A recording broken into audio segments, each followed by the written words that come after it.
Alors moi j'utiliserais le terme de violence collective, il me convient bien, ou de violence de groupe, mais pas d'autres termes tels qu'ils sont évoqués dans l'ordre du jour de demain. Pour quelle raison?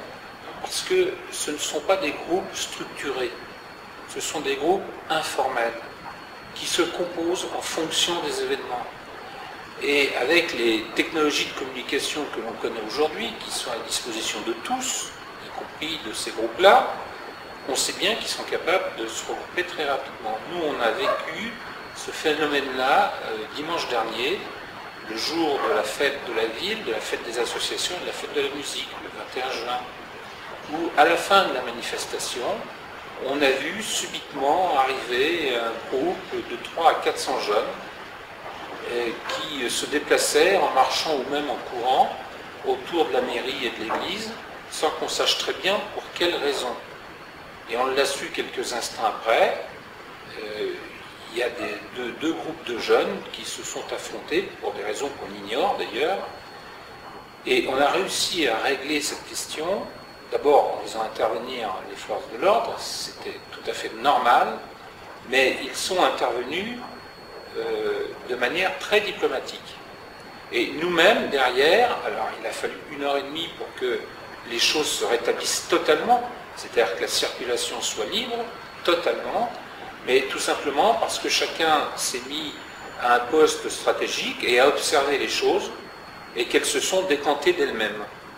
Mais en la circonstance, ce n'était pas un affrontement entre des institutions et un groupe, c'était un affrontement au sein même de deux groupes.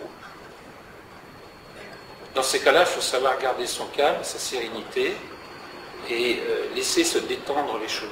On a des dispositifs de veille, d'observation, bien évidemment, d'information.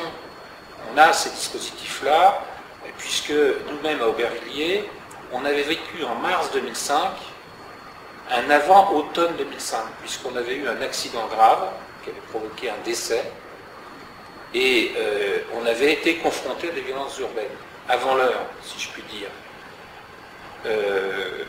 Donc on a un dispositif d'observation.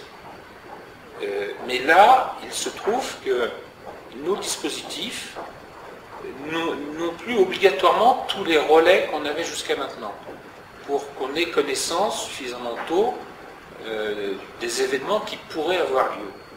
Et ça, c'est un phénomène nouveau.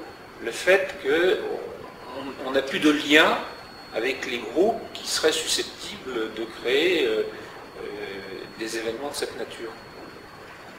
Et c'est une question qu'il faut qu'on se pose parce que je ne pense pas qu'on soit les seuls.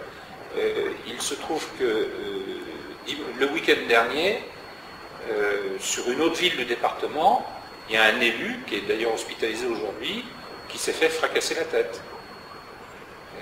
Moi je l'ai eu au téléphone tout à l'heure, il m'a un peu expliqué comment ça s'était passé, et c'est un petit peu du même type que ce que l'on a observé nous-mêmes. C'est une vraie question, il ne faut pas qu'on soit inquiet par rapport à des événements comme ça, il faut qu'on sache les gérer. C'est ce qu'on demande d'ailleurs aux élus, c'est de savoir gérer les situations. Donc là, on sait très bien qu'il y a un nouveau phénomène qui est en train de se mettre en œuvre, il faut qu'on s'organise pour le gérer au mieux des intérêts collectifs.